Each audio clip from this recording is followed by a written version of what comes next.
बंद ना हो तो देखियो, नहीं तो कड़िया तो बंद हो जाए।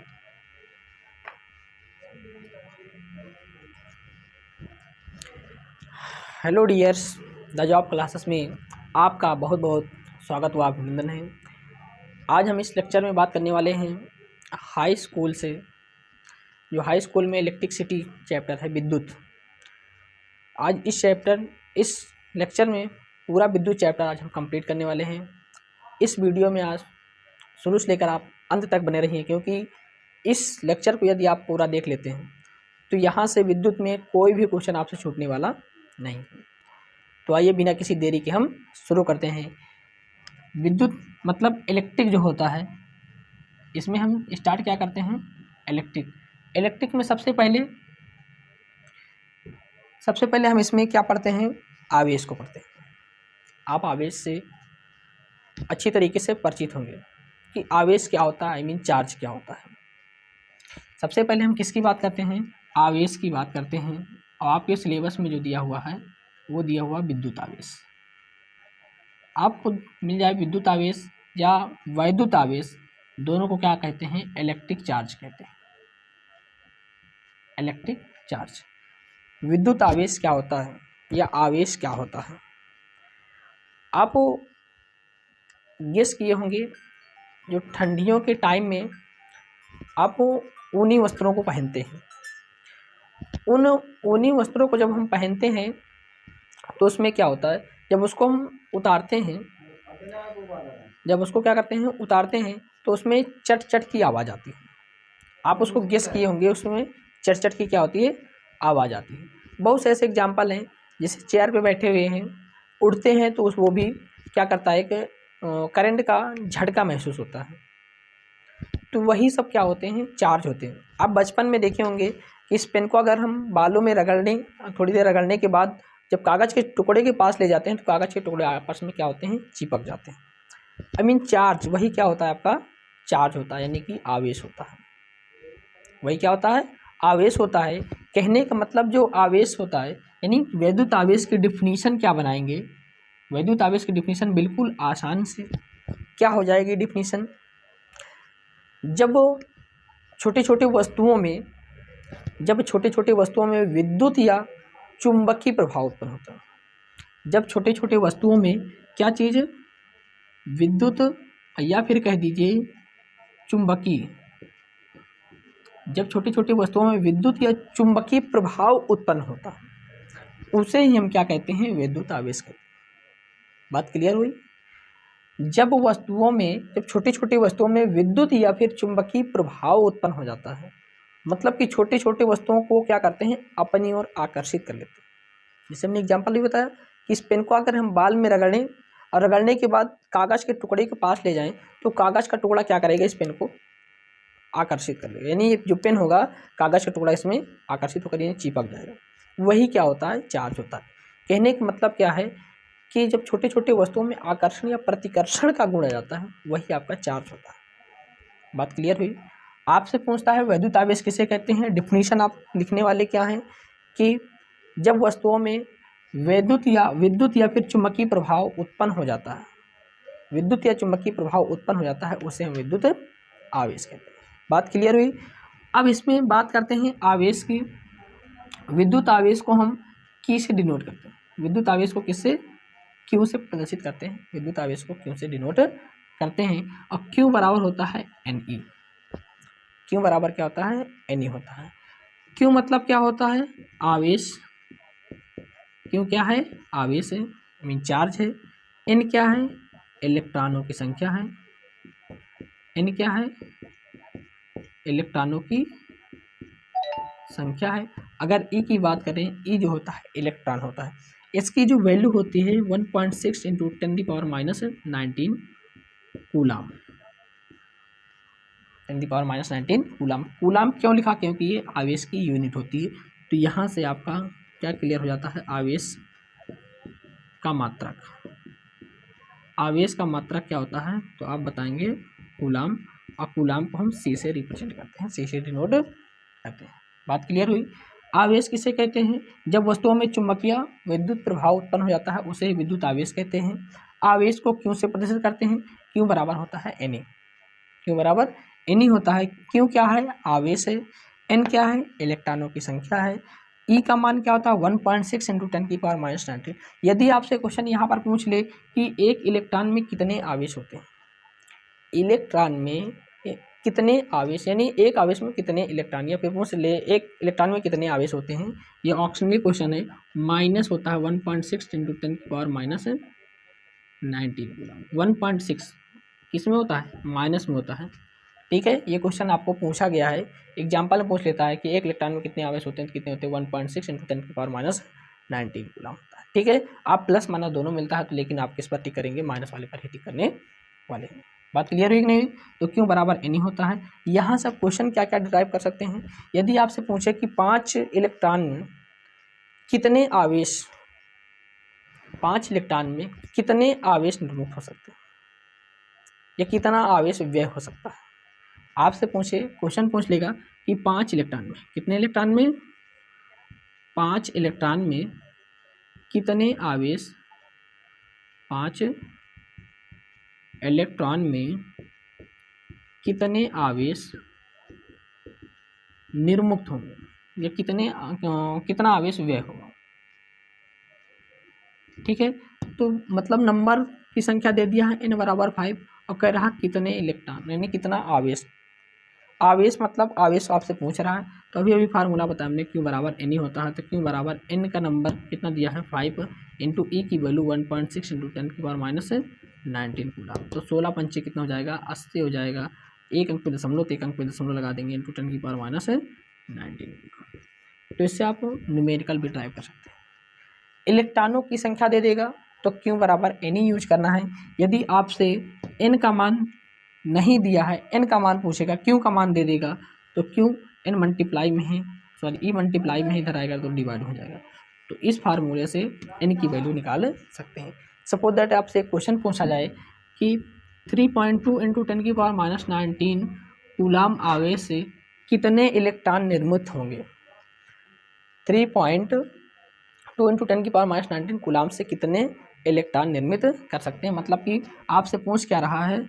नंबर ऑफ एन की वैल्यू पूछ रहा है। तो n इक्वल क्या होता है? क्यू अपॉन ई होता है। क्यू की वैल्यू आपको पहले से दे दी कितना? 3.2 इंटू 10⁻⁻⁹ अपॉन ई की वैल्यू आपको पता है 1.6 इंटू 10⁻⁻⁹ 10⁻⁻⁹ डिवाइड में है और कट गया। पॉइंट से पॉइंट क्या हो जाएगा? कैंसिल हो जाएगा। 16 का नाम 16, 16 दूना 32, यानी कि कितने आ गए? 2 इलेक्ट्रॉन। इनकी वैल्यू कितनी आई? 2 इलेक्ट्रॉन। कितने इलेक्ट्रॉन निर्मित हो सकते हैं? 2 इलेक्ट्रॉन बनाए जा सकते हैं। कितने में? 3.2 इंटू 10⁻⁻⁹ कूलम आवेश को व्यय करने पर। बात क्लियर हुई? तो आवेश से रिलेटेड इतने क्वेश्चन बन सकते हैं। या फिर पूछ सकता है, अगर आप पूछे कि आवेश कितने प्रकार के होते हैं, तो आवेश 2 प्रकार के होते हैं। पूछे आपसे कौन कौन से? एक होता है धनावेश और एक होता है ऋण आवेश। एक होता है धनावेश और एक होता है ऋण आवेश। आवेश कितने प्रकार के होते हैं? 2 प्रकार के होते हैं। एक होता है धनावेश और दूसरा क्या होता है? ऋण आवेश। यानी कि positive charge and negative charge. ये क्या होता है? पॉजिटिव चार्ज, पॉजिटिव चार्ज, और ये क्या होता है? Negative charge. ठीक, आवेश 2 प्रकार के होते हैं, positive charge and negative charge. Positive charge क्या होता है? नेगेटिव चार्ज क्या होता है? तो पॉजिटिव चार्ज मतलब क्या होता है? जब इलेक्ट्रॉन की कमी होती है, जब इलेक्ट्रॉन की क्या होती है? कमी होती है, तो आप वहाँ पर क्या बताएंगे कि वो ऋण आवेश होता है। क्या हो जाता है? जब इलेक्ट्रॉन की क्या होती है? कमी होती है। किसी भी एलिमेंट में जब इलेक्ट्रॉन की क्या आ जाती है? कमी आ जाती है, तो उसे कहेंगे ऋण आवेश। कि वो आवेश क्या हो गया? ऋण आवेश हो गया। जब इलेक्ट्रॉन की क्या होती है? अधिकता होती है। इलेक्ट्रॉन की क्या होती है? सॉरी, इलेक्ट्रॉन की आप कमी पूछेगा तो ये हो जाएगा धन आवेश। ठीक है, इलेक्ट्रॉन की कमी यदि पूछता है तो धन आवेश, और इलेक्ट्रॉन की यदि अधिकता होती है तो वो क्या हो जाता है? ऋण आवेश। ठीक, जिस एलिमेंट में इलेक्ट्रॉन क्या हो जाता है? कम हो जाता है। जिस इलेक्ट्रॉन में, जिस एलिमेंट में इलेक्ट्रॉन क्या होता है? कम होता है, तो उसे क्या कहते हैं? धन आवेशित है। और जिस इलेक्ट्रॉन में अधिक हो जाता है, जिस एलिमेंट में इलेक्ट्रॉन अधिक हो जाता है, तो उसे क्या कहते हैं? ऋण आवेश होता है। बात क्लियर हुई? तो आवेश से आप इतने ही क्वेश्चन आपसे पूछ सकता है कि आवेश किसे कहते हैं, आवेश का मात्रा क्या होता है, एक इलेक्ट्रॉन में कितने आवेश होते हैं, और या फिर इसे नॉर्मली क्वेश्चन पूछेगा। बात क्लियर हुई? और फिर इसके बाद हम चर्चा करते हैं, अब इसके बाद चर्चा करेंगे इलेक्ट्रिक करंट की। विद्युत धारा की कि इलेक्ट्रिक करंट क्या होता है। ठीक है, बात करते हैं इलेक्ट्रिक करंट की, विद्युत धारा, इलेक्ट्रिक करंट मीन विद्युत धारा। विद्युत धारा की डेफिनेशन क्या होती है, विद्युत धारा किसे कहते हैं, विद्युत धारा का मात्रा क्या होता है, या विद्युत धारा को किसे रिप्रेजेंट करते हैं। ठीक है, या फिर इसे न्यूमेरिकल क्वेश्चन पूछेगा। तो इलेक्ट्रिक करंट क्या होता है, विद्युत धारा क्या होता है। विद्युत धारा क्या होता है, मतलब कि आपसे अगर पूछा जाए इलेक्ट्रिक करंट को आई से रिप्रेजेंट करते हैं। आई बराबर होता है क्यू अपॉन टी। आई बराबर क्या याद रखना है, क्यू अपॉन टी। ये होता है क्यू मतलब आवेश होता है और टी मतलब समय होता है। डिफिनीशन हम इसी से बनाएंगे, रटना नहीं है कि विद्युत धारा क्या होता है। डिफिनीशन क्या हो जाएगा, आप बटे में क्या दिख रहा है, समय दिख रहा है। समय की यूनिट क्या होती है, सेकंड होती है, मतलब कि ये 1/सेकंड लिख सकते हैं। तो यही डिफिनीशन क्या बना सकते हैं कि प्रति सेकंड मतलब 1 सेकंड, प्रति सेकंड आवेश प्रवाह की दर को, प्रति सेकंड आवेश प्रवाह की दर को हम क्या कहते हैं, विद्युत धारा कहते हैं। प्रति सेकंड आवेश प्रवाह की दर को विद्युत धारा कहते। बात क्लियर हो गई होगी। डिफिनीशन क्या बनाएंगे, प्रति सेकंड आवेश प्रवाह की दर को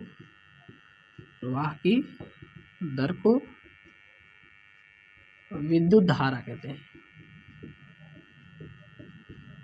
प्रति सेकंड आवेश प्रवाह की दर को क्या कहते हैं, विद्युत धारा कहते। बात समझ में आ गई।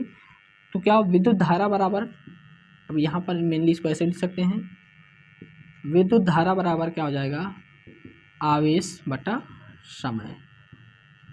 अभी हमने इसकी यूनिट की, अगर यूनिट की बात करें मतलब इसका मात्रक क्या होता है, मात्रक इसका हो जाता है एम्पियर। ठीक है, एसआई पद्धति में इसका मात्रक क्या हो जाता है, एम्पियर होता है। या फिर इसका मात्रक हम यहाँ से मेजर कर सकते हैं, आवेश का भी मात्रक हमने आपको बताया कि कूलाम होता है, अपॉन समय की यूनिट क्या बताइए भी, सेकेंड होता है। तो कूलाम प्रति सेकंड इसकी दूसरी यूनिट हो जाएगी। तो विद्युत धारा की मात्रा, विद्युत धारा का मात्रा क्या होता है, एम्पियर या फिर कूलाम सेकंड हो सकता है। इनमें से कोई भी आपसे पूछ सकता है, पूछ लेगा कि कूलाम प्रति सेकंड किसकी यूनिट है या किसका मात्रक है। बात समझ में नहीं आई। या फिर पूछेगा कि विद्युत धारा किसे कहते हैं, या क्वेश्चन पूछ लेता है कि विद्युत धारा के मात्रक की परिभाषा दीजिए, या 1 एम्पियर क्या है। तो यहाँ से मेनली डिफिनीशन क्या बनाएंगे, अगर हम डिफिनीशन यहीं से मेजर कर सकते हैं, कैसे, किसी चालक में 1 कूलाम आवेश, किसी चालक में 1 कूलाम आवेश 1 सेकंड में प्रवाहित होता है। किसी चालक में 1 कूलाम आवेश 1 सेकंड में प्रवाहित हो जाता है, उसे ही 1 एम्पियर कहते हैं। बात क्लियर हुई। किसी चालक में 1 कूलाम आवेश 1 सेकंड में प्रवाहित होता है, उसे हम क्या कहते हैं, 1 एम्पियर कहते हैं। बात क्लियर हो रही कि नहीं हो रही। ठीक है, डिफिनीशन आपसे पूछेगा विद्युत धारा क्या है, यहाँ से क्वेश्चन क्या क्या बन सकता है कि विद्युत धारा क्या है, या फिर विद्युत धारा किसे कहते हैं, इसका मात्रक क्या होता है। ठीक है, या फिर पूछ लेगा कि विद्युत धारा के मात्रक की डिफिनीशन, विद्युत धारा के मात्रक की डिफिनीशन दीजिए, या 1 एम्पियर किसे कहते हैं। इससे ज़्यादा यहाँ से क्वेश्चन नहीं आने वाला। या फिर इससे न्यूमेरिकल पूछेगा, न्यूमेरिकल भी हम सबसे लास्ट में चर्चा करेंगे। ठीक है, अब इसके बाद हम चर्चा करते हैं किसकी, विद्युत धारा हो गया, ओम के नियम की, कि ओम का नियम क्या होता है। ओम्स लॉ इम्पॉर्टेंट है आपके लिए। ओम का नियम मतलब ओम्स लॉ। ओम का नियम क्या होता है, आसान भाषा में समझेंगे, बिल्कुल आसान है, और ये आपकी परीक्षा की दृष्टि से बहुत ही इम्पोर्टेंट है, क्योंकि ये हर वर्ष आपके एग्जाम में आता है। किसी भी वर्ष का आप पेपर उठा के देख लीजिएगा, आपको ये क्वेश्चन जरूर मिलेगा कि ओम का नियम क्या है, ओम के नियम से क्या तात्पर्य है। ठीक है, या ओम के नियम पर टिप्पणी लिखिए। तो आसान है, डिफिनीशन क्या बनाएंगे, किसी चालक की भौतिक अवस्था, किसी चालक की भौतिक अवस्था, भौतिक अवस्था क्या क्या हो सकता है, ताप भी हो सकता है, दाब भी हो सकता है, किसी चालक की भौतिक अवस्था क्या रहे, अपरिवर्तित रहे, मतलब कि समान रहे। किसी चालक की भौतिक अवस्था अपरिवर्तित रहे, किसी चालक की भौतिक अवस्था अपरिवर्तित रहे, किसी चालक की भौतिक अवस्था अपरिवर्तित रहे तो चालक के सिरों पर लगाए गए विभवांतर, चालक के सिरों पर लगाए गए विभवांतर,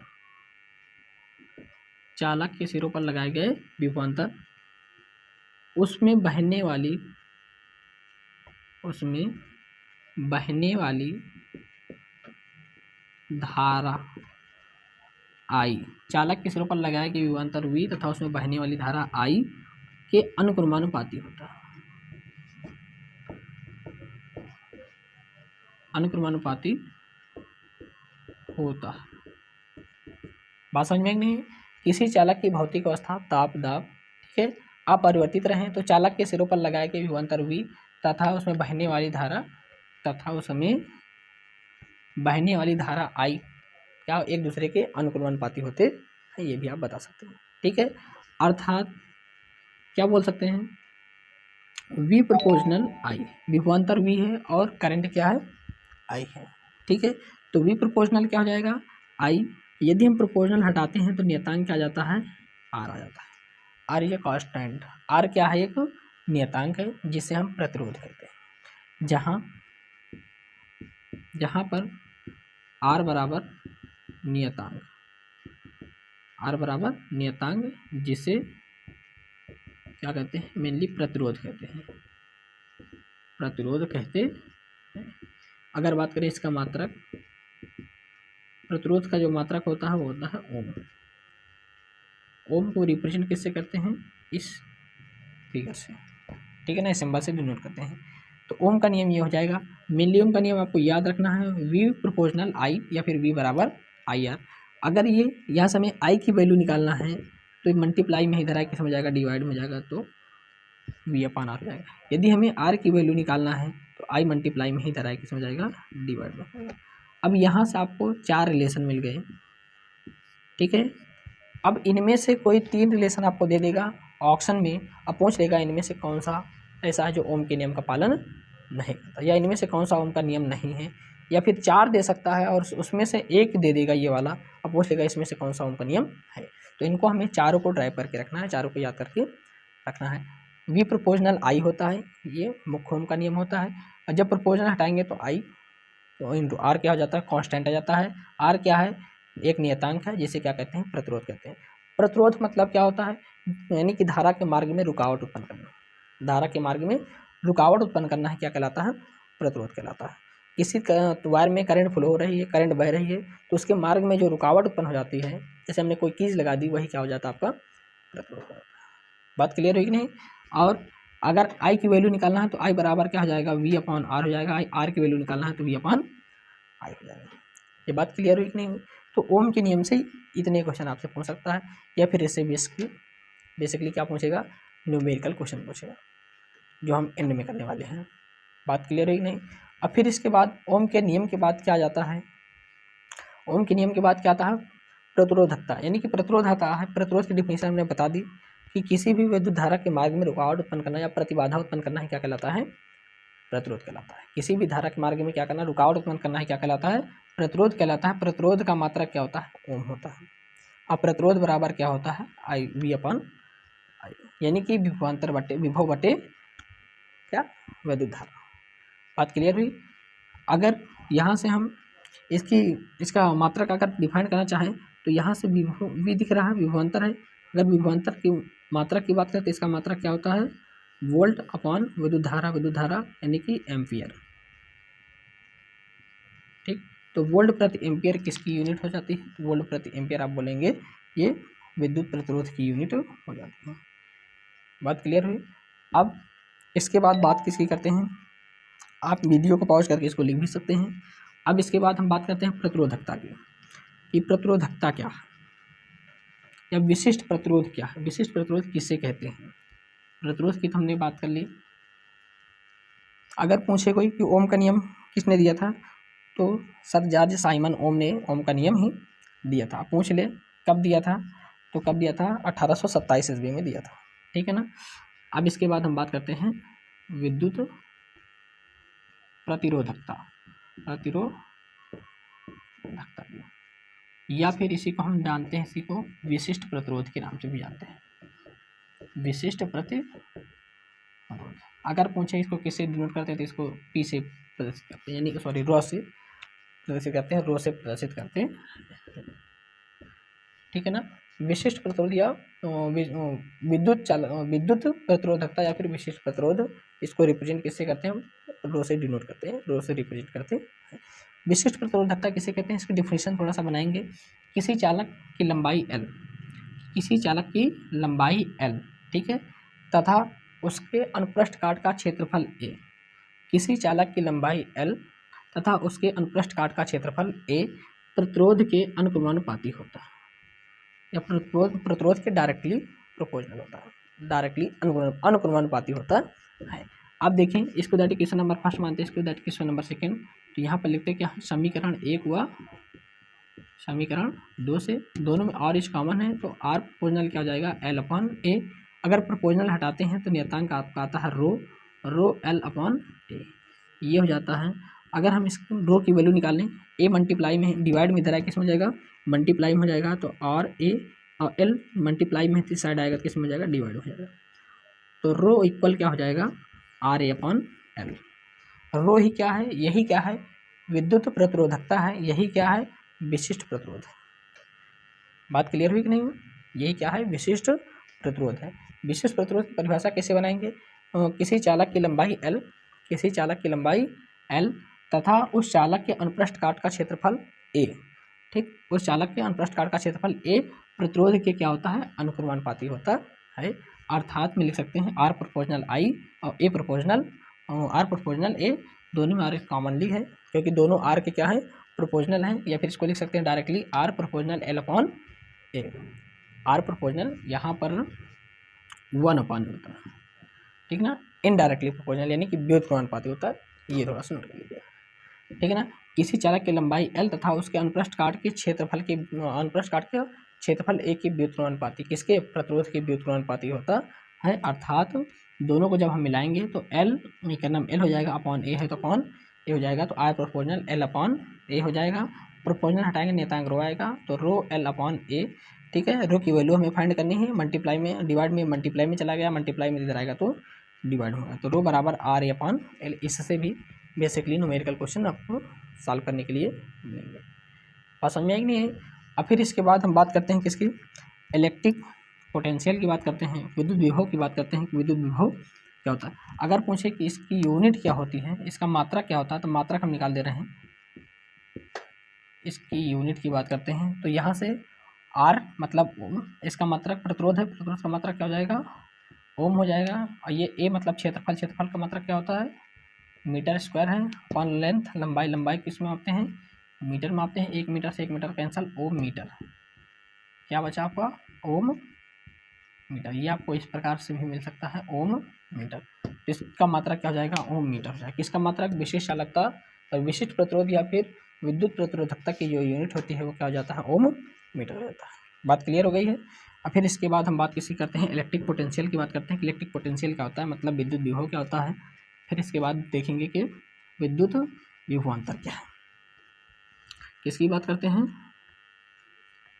विद्युत विभव की बात करते हैं। विद्युत विभव क्या होता है, I mean electric potential, electric potential,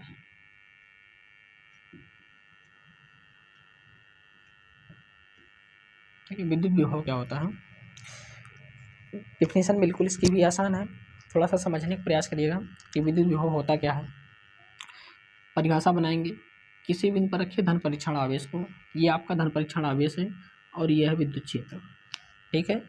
इसी को केवल याद रखना, किसी बिंदु पर रखे धन परीक्षण आवेश को विद्युत क्षेत्र के भीतर लाने में किया गया कार्य W, किसी बिंदु पर रखे धन परीक्षण आवेश को विद्युत क्षेत्र के भीतर लाने में किया गया कार्य W तथा परीक्षण आवेश, क्योंकि अनुपात को क्या कहते हैं, विद्युत विभव कहते हैं।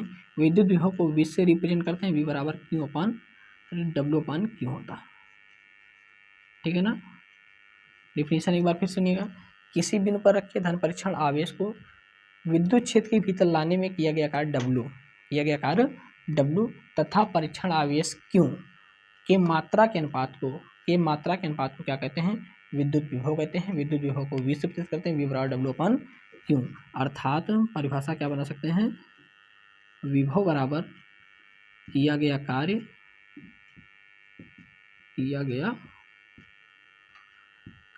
बटे आवेश, ठीक है, किया गया कार्य बटे आवेश। अगर आपको इसकी यूनिट की बात करते हैं, मात्रक क्या होता है इसका, ये दिख रहा है W मतलब किया गया कार्य का मात्रक क्या होता है, तो आप बताएंगे जूल होता है। अब बटे आवेश का मात्रक क्या होता है, कूलाम होता है। तो इसके मात्रक की बात करते हैं तो विद्युत विभव का मात्रक क्या हो जाता है, जूल प्रति कूलाम, या फिर इसका मात्रक होता है वोल्ट। क्या होता है, वोल्ट। अगर आपसे पूछे कि 1 वोल्ट क्या होता है, तो किसी चालक द्वारा 1 जूल किया गया कार्य, ठीक, 1 कूलाम आवेश में 1 जूल किया गया कार्य क्या कहलाता है, 1 वोल्ट कहलाता है। तो इसकी भी डिफिनेशन आपसे पूछी जा सकती है कि क्या विद्युत विभव की मात्रा की परिभाषा दीजिए या विद्युत विभव की मात्रा को परिभाषित कीजिए, ठीक है। तो इसकी यूनिट क्या हो जाएगी, यूनिट जूल प्रति कूलाम या फिर वोल्ट हो जाएगा, ठीक। और डिफिनेशन में बता दी है कि किसी बिंदु पर रखे धन परीक्षण आवेश को अनंत से विद्युत क्षेत्र के भीतर लाने में किया गया कार्य W, ठीक, और W तथा आवेश की मात्रा के अनुपात को क्या कहते हैं, विद्युत विभव कहते हैं। विद्युत विभव को 20 से प्रतिशत करते हैं, V बराबर क्या हो जाता है, W अपान Q हो जाता है। अर्थात विद्युत विभव बराबर किया गया कार्य बटा आवेश, इसका मात्रा क्या हो जाता है, जूल प्रति कूलाम या फिर वोल्ट हो जाता है। अब फिर इसी के बाद बात क्या कर लेते हैं, विद्युत विभवांतर की। सेम ऐसे ही है विद्युत विभवांतर। विद्युत विभवांतर क्या कहता है कि एक बिंदु से दूसरे बिंदु तक ले जाने में, ठीक, एक बिंदु पर ये आवेश रखा है, इस आवेश को उठा करके इस बिंदु तक ले जाया जाता है। तो एक बिंदु से दूसरे बिंदु तक ले जाने में किए गए कार्य, किसी आवेश को एक बिंदु से दूसरे बिंदु तक ले जाने में किया गया कार्य W तथा आवेश के अनुपात को क्या कहते हैं, विद्युत विभव कहते हैं। तो इसकी डिफिनीशन भी सेम वैसी है, और बाकी इसकी यूनिट भी वही है, ठीक है। एक बिंदु से दूसरे, डिफिनीशन थोड़ा सा चेंज हो जाएगा, वहाँ अनंत से विद्युत क्षेत्र के भीतर लाया जा रहा है, और यहाँ पर क्या हो रहा है कि एक बिंदु से दूसरे बिंदु तक, किसी आवेश को एक बिंदु से दूसरे बिंदु तक ले जाने में किया गया कार्य W तथा आवेश की मात्रा के अनुपात को क्या कहते हैं, विद्युत विभवांतर कहा जाता है। तो उम्मीद करते हैं कि यहाँ तक आपको समझ में आ रहा होगा। और फिर इसके बाद हम बात क्या करते हैं, बात करते हैं हम किसकी, ओम जो हमारे पास रेसिस्टेंस होते हैं, प्रतिरोध होते हैं, उनके समायोजन की बात करते हैं। प्रतिरोधों का समायोजन, जिससे आपको एक ना एक क्वेश्चन जरूर मिलेगा, या फिर इससे न्यूमेरिकल क्वेश्चन आपको मिलेंगे, या फिर समायोजन भी आपसे पूछ सकता है। प्रतिरोधों का समायोजन, प्रतिरोधों का समायोजन, ठीक है। प्रतिरोधों का क्या समायोजन, अगर आपसे पूछे प्रतिरोधों का समायोजन कितने प्रकार से किया जाता है, तो प्रतिरोधों का जो समायोजन है 2 प्रकार से किया जाता है। पहला होता है श्रेणी क्रम समायोजन, और दूसरा होता है समांतर क्रम समायोजन, ठीक। समांतर क्रम को हम बोल देते हैं पार्श्व क्रम बोल देते हैं, ठीक है ना।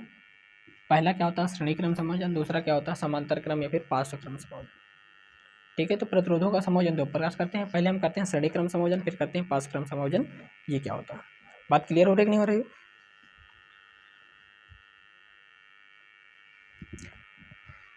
देखते हैं पार्श्व क्रम, पहले श्रेणी क्रम समायोजन, ठीक है। ध्यान से समझना श्रेणी क्रम समायोजन होता क्या है। अगर आप फिगर को आसानी समझ लेंगे तो इससे न्यूमेरिकल क्वेश्चन भी आप आसानी से बना पाएंगे, ठीक है। ये आपके पास क्या है, रेसिस्टेंस है। इस रेसिस्टेंस को क्या करते हैं, एक बैटरी से कनेक्ट कर देते हैं, और इसमें एक कुंजी लगा देते हैं, ठीक है, या कीज लगा देते हैं। इसका ये प्लस सिरा हो जाता है, माइनस सिरा, कुंजी को कीज से जोड़ करते हैं, ये आपकी क्या हो जाती है, बैटरी हो जाती है। इसका प्रतिरोध हम मान लेते हैं, इसका रेसिस्टेंस क्या है, R1 है, इसका रेसिस्टेंस R2 है, ठीक है, और इसका रेसिस्टेंस क्या मान लेते हैं R3, ठीक है। R1 R2 R3 इसके क्या हो जाते हैं रेसिस्टेंस हो जाते हैं, ये बैटरी हो गया कुंजी क्या हो, ठीक है। और इसके विभवांतर की बात करते हैं, इसका विभवांतर V1 हो जाता है, इसका विभवांतर V2 हो जाता है और इसका विभवांतर V3 हो जाता है, ठीक है। और इसमें जो करंट बहने वाली है वो करंट क्या है सेम रहने वाली है, I करंट फ्लो हो रहा है इसमें, ठीक है। तो इसमें इसका जो कथन होता है, सबसे पहले स्टेटमेंट देख लेते हैं, इसका स्टेटमेंट क्या होता है। जब हम माना पहले प्रतिरोध के दूसरे सिरे को, पहले प्रतिरोध का ये इसका पहला सिरा हुआ, ठीक है, ये और ये सेकेंड वाला सिरा हुआ, और इसका ये पहला सिरा हुआ और ये इसका क्या हो जाएगा सेकेंड वाला, और ये इसका पहला सिरा और ये इसका सेकेंड वाला सिरा, ठीक।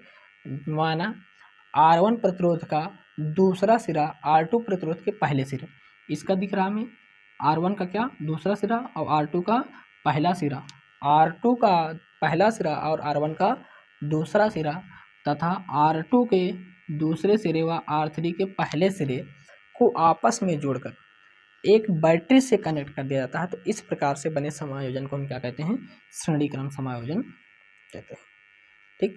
और आगे क्या लिखेंगे, माना R1 R2 R3 तीन प्रतिरोध हैं जो श्रेणी क्रम में समायोजित है, R1 R2 R3 तीन प्रतिरोध हैं जो श्रेणी क्रम में समायोजित हैं, जिनके बीच विभवांतर क्रमशः V1 V2 V3, जिनके बीच विभवांतर V1 V2 V3 हैं तथा इसमें बहने वाली धारा समान है, ये बहने वाली धारा I जो होने वाली आपकी क्या है समान है। तो ओम के नियम से, ओम के नियम से, ओम का नियम क्या होता है, ओम का नियम अभी बताएं कि V बराबर क्या होता है IR होता है। यदि हम फर्स्ट रेसिस्टेंस के निकालेंगे तो V1 बराबर IR1 हो जाएगा, सेकंड प्रतिरोध के लिए निकालेंगे तो V2 बराबर IR2 हो जाएगा, और थर्ड रेसिस्टेंस के लिए निकालेंगे तो V3 बराबर IR3 हो जाएगा। अब देखते हैं, अब हम टोटल यानी कि कुल विभवांतर की बात करें, कुल विभवांतर क्या हो जाएगा V बराबर V1 plus V2 plus V3 हो जाएगा। अब V की वैल्यू क्या है आपके पास IR है, V1 की वैल्यू क्या है IR1 है, प्लस V2 की वैल्यू क्या है IR2 है, प्लस V3 की वैल्यू क्या है IR3 है। सब में कॉमन आपको क्या दिख रहा है I कॉमन दिख रहा है, I कॉमन ले लो तो R1 plus R2 plus R3, तो I से I क्या हो जाएगा आपका कैंसिल आउट हो जाएगा, R बराबर क्या हो जाएगा R1 plus R2 plus R3, यही क्या हो जाता है आपका श्रेणी क्रम में समायोजन। प्रतिरोधों का जब कहेगा श्रेणी क्रम में समायोजन तो आपको वहाँ पर माइंड में क्या कॉन्सेप्ट सजा के रखना है कि जब आपको एक ही वायर में, ठीक है, वो वायर आपको इस प्रकार भी घुमा कर दे सकता है, ठीक है, ये वायर आपको इस प्रकार भी घुमा कर दे सकता है, तो आप इसमें कन्फ्यूज होने नहीं है। कन्फ्यूज कब होंगे जब ये वायर को बीच से कनेक्ट कर दिया जाए और इसमें रेसिस्टेंस अलग अलग दे दे। जब एक ही वायर से कनेक्ट रहेंगे तो उसकी हम कहेंगे सीरीज है, किस क्रम में है श्रेणी क्रम में है, और जब एक वायर को किसी दूसरे वायर से हम कनेक्ट करके जोड़ देंगे तो उसे कहेंगे समांतर क्रम या फिर पार्श्व क्रम है। उम्मीद करते हैं कि आपको समझ में आया होगा। इसका स्टेटमेंट एक बार और देख लेते हैं कि R1 के दूसरे सिरे को R2 के प्रथम सिरे से तथा R2 के दूसरे सिरे को R3 के प्रथम सिरे को आपस में जोड़कर एक बैटरी से जोड़ देते हैं। तो इस प्रकार से बनी युक्ति को हम क्या कहते हैं समांतर श्रेणी क्रम समायोजन कहते हैं। श्रेणी क्रम समायोजन में तीन प्रतिरोध है R1 R2 R3, और भी आप मान सकते हैं R4 R5, जितना भी मान सकते हैं वो आप मान सकते हैं, ठीक, जिनके बीच विभवांतर जितना भी प्रतिरोध बढ़ाएंगे विभवांतर भी अलग अलग बढ़ाना। बात क्लियर हुई। और इसमें करंट एक ही फ्लो होगी। अगर I 10 एम्पेयर की धारा इस परिपथ में बह रही है तो 10 एम्पेयर के हर जगह बहेगी, 20 एम्पेयर की बह रही है तो 20 एम्पेयर की हर जगह बहेगी, इसमें चेंज होने वाला नहीं। बात क्लियर हुई। फिर इसके बाद हम बात क्या करते हैं, फिर इसको ओम के नियम से लगाते हैं। ओम का नियम V बराबर IR होता है। पहले के लिए निकालेंगे तो V1 बराबर IR1 हो जाएगा, दूसरे के लिए निकालेंगे तो V2 बराबर IR2 हो जाएगा, तीसरे के लिए निकालेंगे तो V3 बराबर IR3 हो जाएगा, और फिर कुल भी V बराबर V1 plus V2 plus V3 सबकी वैल्यू रखें, और I कॉमन है तो I से I कैंसिल, R बराबर R1 plus R2 plus R3 होगा। बात क्लियर हो गई। अब इसी में हम बात करते हैं समांतर क्रम समायोजन की। रब कर देना इसको। इसी में हम बात करते हैं समांतर क्रम समायोजन की। आप इसको वीडियो को पॉज करके आप नोट कर सकते हैं, ताकि आपके एग्जाम में यदि क्वेश्चन आता है श्रेणी क्रम या समांतर क्रम तो कम से कम 7 नंबर में आएगा आपको सॉल्व करने के लिए, तो आपसे ये क्वेश्चन बन सके। समांतर क्रम, अगर डेरिवेशन आता है तो आता है, नहीं तो न्यूमेरिकल तो इससे निश्चित 100% आने वाला है। ठीक है, समांतर क्रम या फिर आप इसको बोल सकते हैं पार्श्व क्रम। समांतर क्रम समायोजन क्या होने वाला है, फिगर इसका ध्यान से समझिएगा।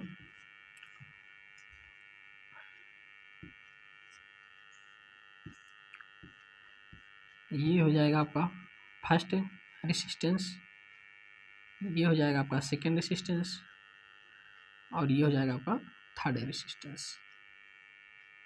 ठीक है, और इन सब के सिरे को एक साथ जोड़कर एक बैटरी से प्लग कर दिया गया है। इसमें भी एक कुंजी लगा दिए हैं और कुंजी के दूसरे से ये इसका फर्स्ट रेसिस्टेंस R1, इसका R2 और इसका R3, और भी आप मान सकते हैं इसमें कहीं भी। ठीक है, जो इसमें करंट फ्लो हो रही है यहाँ से तो मान लेते हैं I, यहाँ पर जब करंट फ्लो होती है तो इसमें दूसरी धारा होती है, इसमें भी दूसरी होती है और इसमें भी दूसरी होती है, I1 I2 I3 मान लेते हैं। अब इनमें जो विभवांतर होने वाला सबका विभवांतर सेम रहेगा। ठीक है ना, विभवांतर सबका क्या रहेगा, सेम रहेगा, विभवांतर यहाँ पर चेंज होने वाला नहीं। ये पॉजिटिव और ये नेगेटिव, जो जाकर एक कुंजी हो जाएगी आपकी और ये आपकी बैटरी हो जाएगी।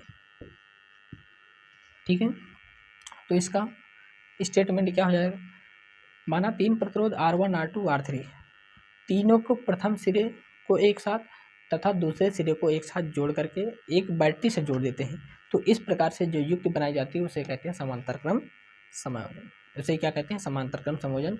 माना 3 प्रतिरोध R1 R2 R3 हैं, R1 में I एम्पेयर की धारा, R2 में I2 एम्पेयर की धारा, I3 में I3 एम्पेयर की धारा क्या हो रही है, बह रही है, जिनका बीच विभवांतर क्या है, समान है। तो ओम के नियम से, ओम के नियम से, ओम का नियम क्या होता है, वही आपको V बराबर IR होता है, लेकिन यहाँ पर विभवांतर हमें समान रखना है। ठीक है, तो क्या हो जाएगा, अगर हम I की वैल्यू निकालें तो I बराबर V अपान R ही बताएं, क्योंकि R मल्टीप्लाई में है, जरा के डिवाइड हो जाएगा। फर्स्ट रेसिस्टेंस निकालें पहला प्रतिरोध, तो I1 बराबर हो जाएगा V अपान R1 हो जाएगा, और दूसरे के लिए निकालेंगे तो I2 बराबर V अपान R2 हो जाएगा, तीसरे के लिए निकालेंगे तो I3 बराबर V अपान R3 हो जाएगा। अब यहाँ पर परिणामी धारा निकालते हैं, परिणामी धारा जो यहाँ बैटरी से फ्लो हो रही है वो I है, तो I बराबर I1 plus I2 plus I3 होने वाली है। सबकी वैल्यू पुटअप कर देते हैं। I की जो वैल्यू है क्या है, V अपान R है, I1 की वैल्यू क्या है, V अपान R1 है, I2 की वैल्यू क्या है, V अपान R2 है, I3 की वैल्यू क्या है, V अपान R3। आपको सब में क्या कॉमन दिख रहा है, V कॉमन दिख रहा है, तो V अपान R बराबर, तो V आप कॉमन लेंगे तो यहाँ से बचा 1 अपान R1, यहाँ से V निकल गया V अपान 1 अपान R2, यहाँ से V निकल गया 1 अपान R3। आपसे V से भी क्या हो गया, कैंसल। ठीक है, मल्टीप्लाई में है, डिवाइड में है, तो हो जाएगा 1 अपान R बराबर 1 अपान R1 प्लस 1 अपान R2 प्लस 1 अपान R3। ये क्या होता है आपका पार्श्व क्रम या फिर समांतर क्रम समायोजन। बात समझ में आई कि नहीं, क्लियर हुआ। स्टेटमेंट एक बार फिर से देख लेते हैं। क्या, 3 प्रतिरोध R1 R2 R3 के प्रथम सिरे को एक बार से तथा दूसरे सिरे को फिर दूसरी बार से जोड़कर एक बैटरी से समायोजित कर देते हैं, तो इस प्रकार के समायोजन को क्या कहते हैं, पार्श्व क्रम या समांतर क्रम समायोजन। माना R1 R2 R3 तीन प्रतिरोध हैं, R1 में I एम्पेयर की धारा, R2 में I2 एम्पेयर की धारा, R3 में I3 एम्पेयर की धारा प्रवाहित हो रही है। ठीक है, जिनके बीच विभवांतर क्या है, समान है। तो ओम के नियम से, ओम के नियम क्या होता है, V बराबर IR होता है। हम यहाँ से I की वैल्यू निकालना है, क्यों निकालना है, क्योंकि I सब में धारा जो है अलग अलग बह रही है, तो इनको क्या करना है, एकत्रित भी करना पड़ेगा, क्योंकि एक ही बैटरी लगी, बार बार सभी में तो अलग अलग बैटरी लगाएंगे नहीं, तो इसमें क्या धारा की वैल्यू निकाल लेना है। तो I बराबर V अपान R हो जाएगा। I1 निकालने हैं, पहले वाले का निकालना है, तो V अपान R1 दूसरे का, V अपान R2 तीसरे का, V अपान R3। कैलकुलेट कर लेते हैं, सबको इकट्ठा जोड़ देते हैं, तो I बराबर I1 plus I2 plus I3 सबकी वैल्यू रखते हैं। वो देखते हैं ऊपर V कॉमन दिख रहा है, तो V से भी आपका कैंसिल, 1 अपान R बराबर R1 प्लस 1 अपान R2 प्लस 1 अपान R3। यहाँ से हमें फिगर में क्या समझना है कि कोई भी आपको मान लेते हैं ये दे दिया, इस प्रकार से यहाँ पर जोड़ दिया, या फिर ये दे दिया। अब इसको अलग अलग बार से अगर जोड़ दिया जाए तो ये जो प्राप्त होता है ये समांतर क्रम होता है। किस क्रम होता है, ऊपर नीचे आपको दिखेगा तो समांतर क्रम में। अगर आपको यहीं पर इस प्रकार दे दे, एक रेसिस्टेंस यहाँ पर लगा दे, एक यहाँ पर लगा दे, एक यहाँ पर, एक यहाँ पर, इसका कुल प्रतिरोध पहुँचेगा, तो ये कहेंगे आप सीरीज क्रम है, क्योंकि आप इसको अलग यहाँ से करेंगे और खींचेंगे तो ये सब अलग अलग हो जाएंगे, मतलब सीरीज क्रम में जाएंगे। तो वार को कहीं से भी तोड़ेंगे तो सीरीज में नहीं होना चाहिए। अगर हम इसको यहाँ से तोड़ते हैं तो यहाँ पर तो एक वायर लगा ही है, ये और ये अलग अलग हो जाएंगे, तो कहने का मतलब ये कौन सा क्रम है, समांतर क्रम। तो इसी फिगर को आसानी से समझ पाए होंगे। तो अब हम इसके बाद किसकी बात करेंगे, न्यूमेरिकल की बात करेंगे, क्योंकि क्या समय का अभाव है। अब हम नेक्स्ट वीडियो में इसमें चर्चा करेंगे कि इसका न्यूमेरिकल क्वेश्चन कैसे होता है, या विद्युत धारा में जो न्यूमेरिकल क्वेश्चन होते हैं वो कैसे होते हैं। एक वीडियो 30 मिनट का लेंगे और उसमें पूरे एग्जाम्पल हम या पूरे न्यूमेरिकल क्वेश्चन को कवर करेंगे। आप कमेंट करके ज़रूर बताइए कि आपको वीडियो कैसे लगा, और उसमें साथ साथ कमेंट करिए कि आपको किस प्रकार के न्यूमेरिकल क्वेश्चन करने हैं।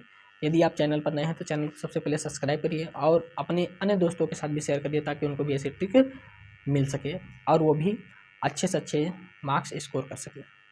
ठीक है, तब तक के लिए जय हिंद, जय भारत।